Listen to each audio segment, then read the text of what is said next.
Be Living, karya warga sipil biasa, dibacakan oleh Raisya Anissa. Kalau ada wanita yang bilang, hubungan yang privasi tidak akan berhasil, karena katanya cepat atau lambat, pria akan selingkuh. Aku orang terdepan yang akan menentangnya, karena aku tahu dengan pasti bahwa aku, Arumi, adalah satu dari sekian banyak wanita yang menikmati hubungan privasi. Aku juga tahu bahwa Dika, pacarku, yang sudah 2,5 tahun bersamaku, tidak mungkin mengkhianatiku.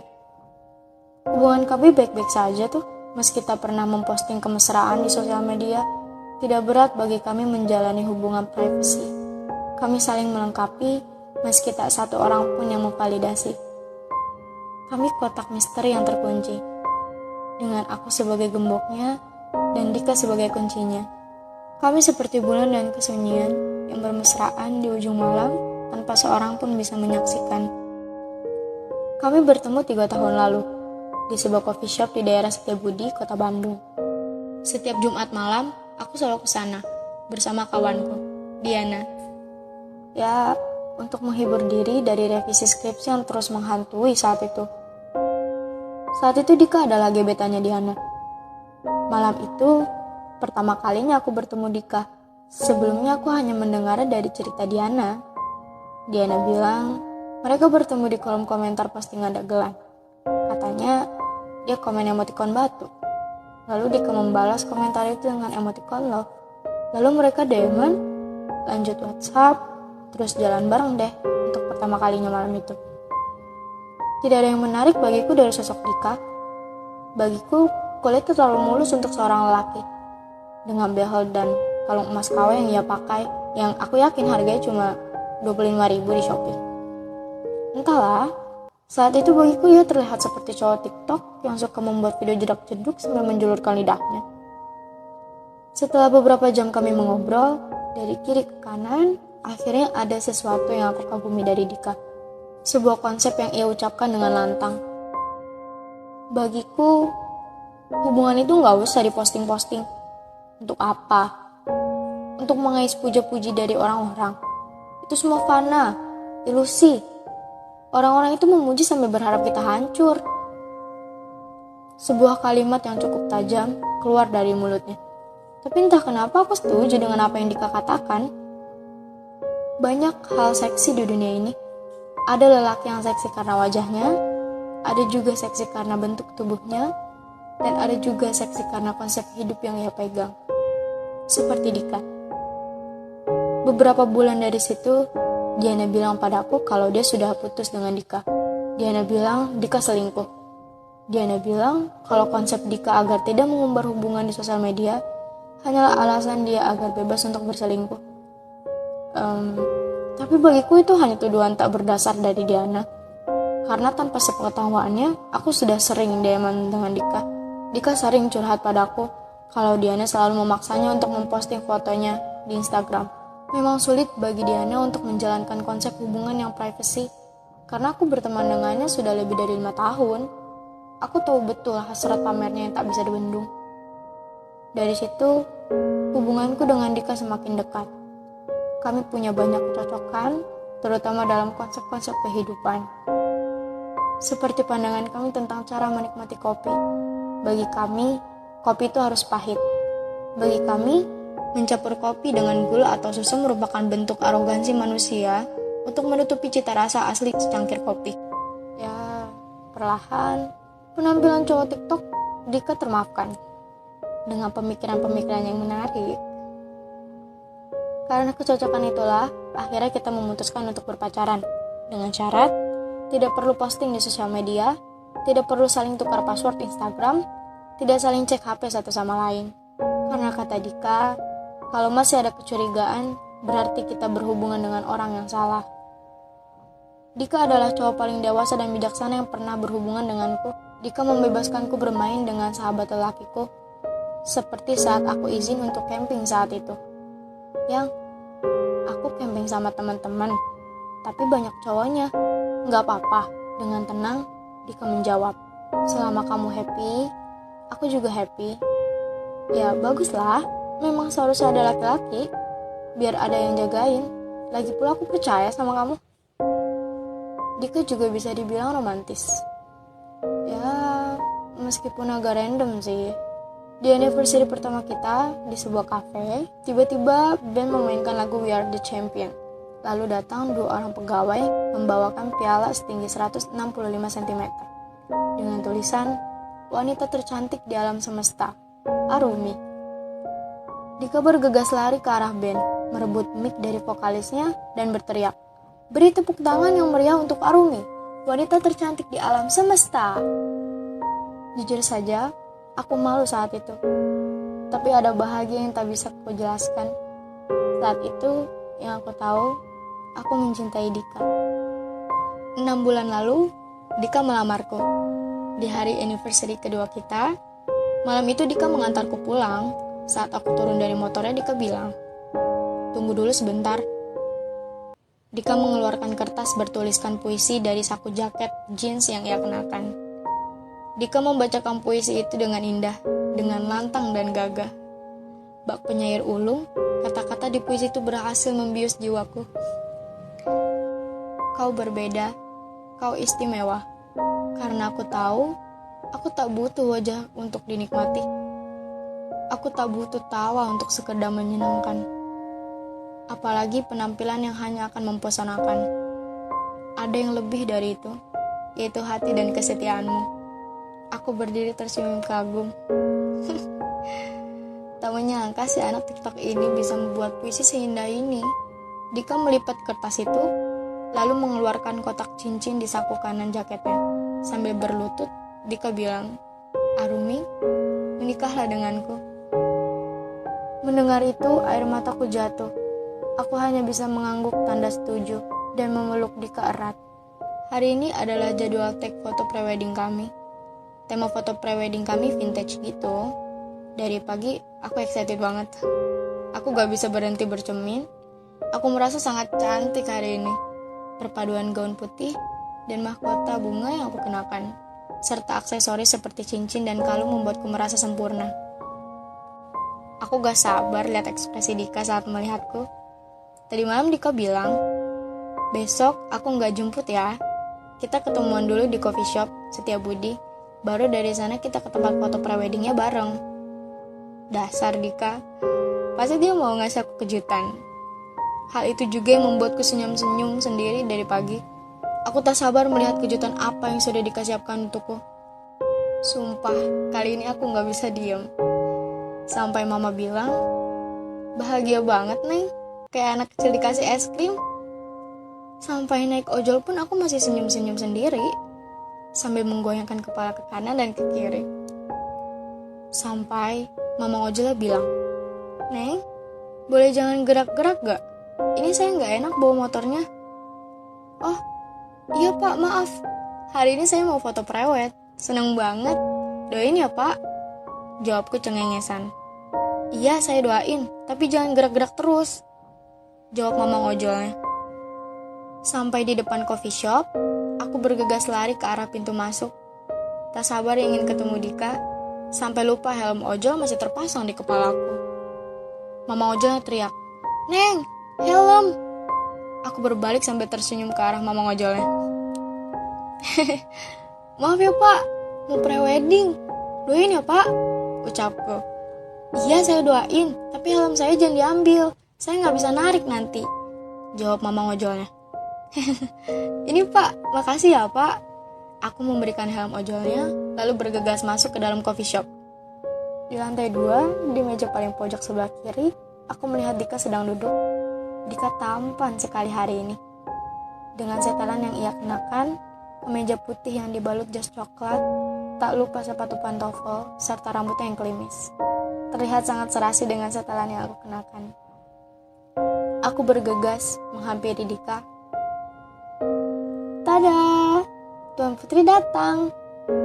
Dengan senyuman maksimal, aku bergaya seperti Cinderella, berharap Dika terpesona melihatku. Dika tersenyum tipis, menatapku kosong. "Kamu cantik hari ini. Yuk duduk," jawab Dika ketus. "Kamu kenapa sih?" kataku sambil menarik kursi, lalu duduk. Ada yang aneh, kok Dika seperti enggak kagum melihatku. Apa ada yang salah? Jangan-jangan bulu mataku copot. Aku berkaca menggunakan HP, memastikan tidak ada yang salah di wajahku. Enggak ada yang salah kok, kata Dika seperti mengetahui isi pikiranku. Kamu gak terpesona gitu ngelihat aku? Aku bertanya memastikan kenapa Dika terlihat tidak bersemangat hari ini. Dika hanya tersenyum tipis dan bilang, kamu cantik kok. Kamu kenapa sih? Kamu sakit ya?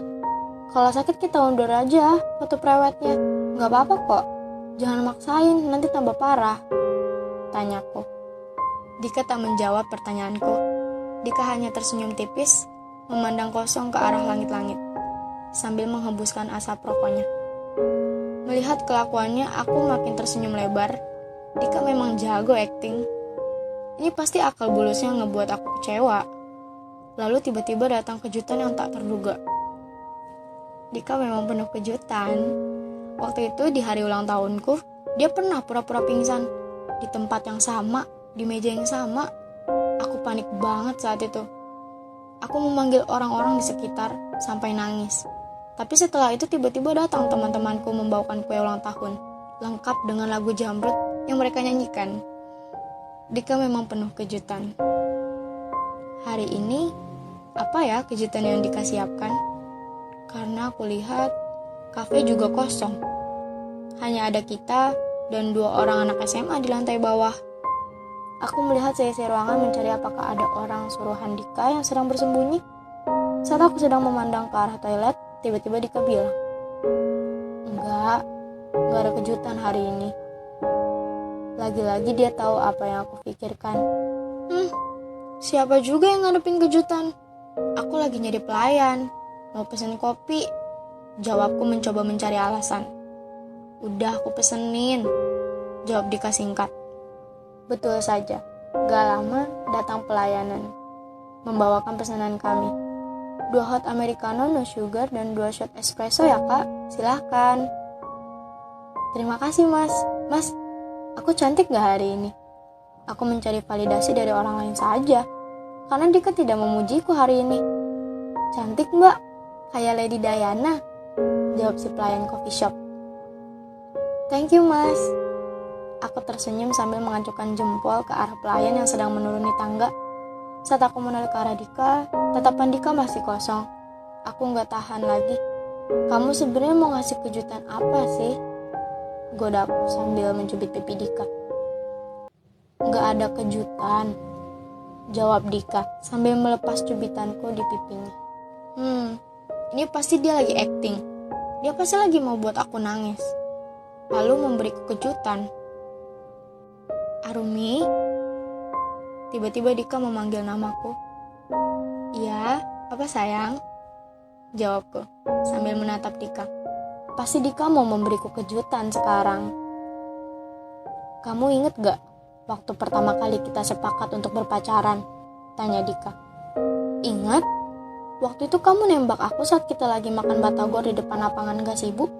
Sore-sore setelah kita selesai jogging. Jawabku. Kamu inget gak, waktu itu aku bilang, cinta sejati akan mencari jalannya sendiri. Kita jalani aja hubungan ini, sisanya biar semesta yang ngurus, tanya Dika. Inget dong, dan semesta mengizinkan kita untuk bersama sampai saat ini. Sampai nanti, sampai maut memisahkan kita, jawabku percaya diri. Karena 2 minggu lagi, Dika dan aku sah menjadi suami istri, yang berarti kita akan bersama untuk selamanya. Dika mengambil sebatang rokok, lalu menyalakan. Dika menghembuskan asap rokoknya ke langit-langit kafe. Enggak, Arumi. Semesta tidak mengizinkan kita, ucap Dika sambil menatap kosong ke arah langit-langit. Hah? Maksudnya gimana sih? Tanyaku. Kamu gak curiga gitu selama 2 tahun ini aku ngapain aja? Tanya Dika. Memang? Kenapa? 2 tahun ini aku bahagia, kamu selalu buat aku bahagia, dan 2 minggu lagi aku akan jadi wanita paling bahagia di muka bumi, jawabku sambil tersenyum ke arah Dika. Dika mengambil handphonenya, membuka kunci layar, lalu memberikannya padaku. Nih, HP-ku. Coba kamu cek. Semua filenya nggak ada yang aku hapus. Dari hari pertama kita pacaran, kata Dika. Hah? Buat apa? Enggak usah. Aku percaya kok sama kamu. Jawabku sambil mengembalikan lagi HP Dika. Dika kembali membuka kunci layar HP-nya dan memberikannya lagi padaku. Please. Dika memohon sambil memegang tanganku. Aku ambil HP-nya. Tanganku gemetar. Ini pertama kalinya aku pegang HP Dika. Selama kami pacaran, aku gak pernah nyentuh HP Dika. Apalagi membuka isi HP-nya. Kamu yakin? Kamu mau cek HP-ku juga? Tanyaku sambil menatap Dika, ragu dengan permintaannya. Enggak, aku gak mau cek HP kamu. Aku mau kamu cek HP aku. Jawab Dika tegas. Dengan penuh keraguan, aku mulai membuka isi HP Dika. Aku nggak tahu apa yang harus aku cek. Aku langsung menuju WhatsApp. Tak ada yang mencurigakan di sana. Kulihat WhatsApp-nya bersih. Hanya ada aku dan beberapa teman dekatnya di kolom chat. Udah nih, udah aku cek. Ucapku sambil mengembalikan HP Dika. Cek semuanya, Arumi. Cek. Jawab Dika sambil memberikan lagi HP-nya. Aku kembali bingung, apalagi yang harus aku cek. Lagian, ngapain sih harus cek-cek segala? Jangan-jangan kejutannya ada di sini. Aku langsung membuka folder galeri. Ketika aku buka, aku syok melihat apa yang ada di sana. Di sana banyak banget foto cewek. Beberapa foto biasa saja, tapi banyak banget foto cewek berpakaian seksi di sana. Aku lihat Dika. Dia hanya menatap kosong langit-langit sambil menghisap rokoknya. Aku lanjut mengecek HP-nya. Emosiku memuncak, tapi seperti ada ribuan semut di sekujur tubuhku. Sampai aku gak bisa ngomong sama sekali. Badanku gemetar. Aku hanya bisa memandang HP Dika yang sedang aku pegang. Sambil menahan air mata supaya tidak jatuh. Aku membuka Instagramnya, aku lihat DM-nya, dan ada puluhan akun wanita di sana. Kamu tahu adegan di film horor di mana terdengar suara misterius di ruangan basement? Semua penonton bilang jangan ke bawah, jangan ke bawah. Tapi karena penasaran, si pemeran utama tetap ke bawah. Itulah yang sedang aku lakukan saat ini. Aku menuruni tangga itu satu persatu. Semakin penasaran apa yang ada di ruangan basement itu. DM demi DM ku buka. Kulihat chat-chat yang sangat menjijikan yang dikirimkan ke para wanita ini. Rayon-rayon gombal yang ia lontarkan membawaku semakin ke bawah, ke dalam kegelapan. Air mataku jatuh tak tertahan lagi. Badanku semakin gemetar. Aku terus membuka pesan-pesan itu. Yang ada di pikiranku saat ini mimpi. Ini mimpi. Mohon ya Tuhan, ini mimpi. Tiba-tiba masuk DM baru dari akun wanita bernama Luciana. Dia bilang, udah ketemu si Aruminya. Sampailah aku di depan pintu basement itu. Di dalam kegelapan, kubuka pintu itu. Dan seperti yang penonton takutkan, disitulah hantu itu tampak. Sangat menyeramkan. Sampai si pemeran utama tak bisa bergerak sama sekali. Sama sepertiku saat ini. Aku lihat sangat banyak emotikon peluk dan cium yang dikirim Dika ke wanita ini. Mereka juga saling kirim foto satu sama lain. Yang paling menyeramkannya ada foto yang Dika kirimkan ke dia. Foto mereka berdua sedang di atas kasur hotel. Perasaan apa ini? Aku tak bisa memproses semua ini. Dengan kondisi masih gemetar aku menoleh ke arah Dika. Wajahku sudah tak beraturan lagi. Karena air mata yang keluar dan rambut yang tak sadar aku jambak dari tadi. Dika juga menatapku kali ini. Kulihat matanya berkaca. Tak sepatah kata pun keluar dari mulutnya. Aku kembali melihat HP Dika, berniat menutupnya. Namun seperti di film tadi, tak ada jalan keluar setelah kamu masuk. Kamu harus menghadapi hantu itu tanpa bisa berpaling bahkan memejamkan mata sekalipun. Terlihat 3 hari lalu wanita itu mengirimkan sebuah foto. Kubuka foto itu. Kamu tahu apa itu? Ya, itu foto WSG. Dengan pesan di bawahnya, Dika sayang, Aku hamil. Badanku mendadak kaku. Sebuah perasaan yang belum pernah aku rasakan sebelumnya, lemah sekali. Sampai HP Dika yang sedang kupegang terjatuh ke lantai. Dunia gelap, aku hanya bisa menangis. Kamu tahu jika kamu terkena minyak panas, kamu pasti berteriak kesakitan. Tapi perasaanku saat ini tidak seperti itu. Ini seperti dadaku tertembus peluru yang ditembakkan dari dekat. Terlalu cepat dan terlalu sakit. Aku bahkan tak bisa berteriak untuk memproses rasa sakitnya. Pandangan kami beradu di udara. Sejenak suasana sepi dan canggung. Sampai akhirnya aku bisa bicara. Dari kapan, Dik? Dari kapan? Dengan tangis yang masih keluar dan badan yang masih gemetar, aku bertanya pada Dika. 2 bulan lalu. Jawab Dika gugup. 2 bulan? Hah? 2 bulan? Puluhan wanita ini 2 bulan? Tanyaku sambil mengambil HP Dika dan menodongkannya ke wajahnya. Aku kenal Luciana 2 bulan lalu. Kalau yang lain jujur saja sejak hari pertama kita berpacaran. Jawab Dika. Kenapa, Dik? Kenapa? Tanyaku. Ya aku juga laki-laki ya, Rumi. Ada nafsu yang harus aku salurin. Jawabnya menjijikan. Mendengar itu aku menatapnya dengan penuh kemarahan.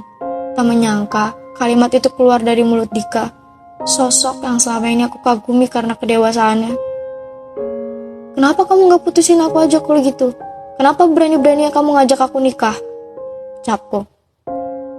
Karena aku cinta sama kamu, Rumi. Jawab Dika. Refleks tanganku melayang menggampar Dika. Cinta? Seperti ini yang kamu bilang cinta? Gila ya? Tadi pagi aku merasa jadi wanita paling sempurna, atau enggak? Sekarang aku merasa seperti wanita paling bodoh terbuai janji pria bajingan seperti kamu. Aku enggak bohong. Aku cinta sama kamu, Arumi. Jawab Dika. Kembali gamparanku melayang ke pipi kiri Dika. Kamu itu tolol, goblok, apa gimana sih? Ucapku meluapkan emosi. Emang aku pernah ngapa-ngapain kamu? Aku pernah ngajak kamu check-in, staycation gitu? Kamu kira kenapa? Ya karena aku cinta sama kamu, Arumi. Aku gak mau merusak kamu. Jawab Dika. Aku hanya memandang Dika dengan penuh kekecewaan. Tapi ya gimana? Semesta berkata lain. Lucy mengandung anak aku. Aku gak mungkin meminta Lucy menggugurkannya. Aku sudah berjanji akan tanggung jawab. Ucap Dika. Janji? Saat kayak gini kamu masih bisa bahas janji. Terus gimana sama janji kamu sama aku? Janji bahwa kamu akan selalu jaga kepercayaan aku. Janji bahwa aku hanya satu-satunya wanita yang ada di hati kamu. Janji bahwa kita akan bulan madu ke Banda Neira. Janjimu pada ayahku kalau kamu akan senantiasa menjagaku. Gimana dengan janji-janji itu? Sekarang Dika hanya diam. Tak bisa menjawab pertanyaanku. Aku akan ganti semuanya, Arumi. Semua biaya yang keluargamu keluarkan, termasuk biaya syukuran yang keluargamu gelar 2 hari lalu, akan kuganti, ucap Dika. Air mataku kembali jatuh, deras sekali kali ini. Aku benar-benar tak bisa mencerna kejadian ini. Sosok pangeran yang aku bayangkan akan jadi penjagaku selamanya, berubah menjadi iblis dalam sekejap. Ya. Lantas perasaanku gimana? Perasaan keluargaku gimana? Perasaan ayahku yang sudah mengundang kawan lamanya untuk pernikahan kita gimana? Bisa kamu ganti? Jawabku sambil menangis dan tertawa seperti orang gila. 2 tahun. 2 tahun, Dika. Kamu memang penipu yang hebat. Bisa-bisanya saat itu aku tidak mempercayai apa yang dikatakan Diana. Malah lebih percaya dengan omongan anak TikTok alay yang baru ku kenal beberapa hari. Dan gobloknya lagi hubungan kita, Dika. Hubungan kita. Hubungan yang katamu bagai kotak misteri yang semua orang ingin membukanya. Hubungan privasi yang selalu aku bangga-banggakan ke teman-temanku. Ternyata hanyalah kotak busuk berisi bangkai. Jawabku meluapkan semua kekecewaanku. Dika hanya menatapku dengan mata yang semakin berkaca. Salahmu juga, Arumi. Kamu terlalu membebaskanku. Kamu tak pernah mencurigaiku sama sekali. Hubungan kita terlalu lancar. Tak ada tantangan sama sekali. Kamu harusnya tahu bahwa lelaki semakin dibebaskan semakin seenaknya, ucap Dika. Aku nggak ngerti lagi. Dia yang selingkuh, dia yang hamilin cewek lain, tapi jadi aku yang salah. Iya, aku yang salah. Kamu selingkuh karena salahku. Kamu ngehamilin orang lain juga salahku. Ya, semua memang salahku. Dan kamu tahu apa lagi kesalahan aku? Jawabku sambil beranjak dari kursi. Kesalahan terbesarku memberi seluruh hatiku pada lelaki sepertimu.